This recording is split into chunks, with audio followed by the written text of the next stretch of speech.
Occasionally, you may have reason to give a member free access to your club for a month or more without affecting their commitment end date. Previously, you would need to process a write-off to credit their account for the same amount as their monthly membership fees. This could be cumbersome, and if any changes are made to the balance on the member's account, it could lead to the member being billed in error.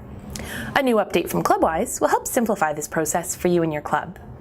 To prevent a member being billed while still granting them access, simply put them on freeze with a reason of rate. Then, just tick on the entry permitted box and complete the freeze as normal. This will stop the member from being billed, but won't affect their ability to access the club and won't extend their commitment end date when the freeze is removed.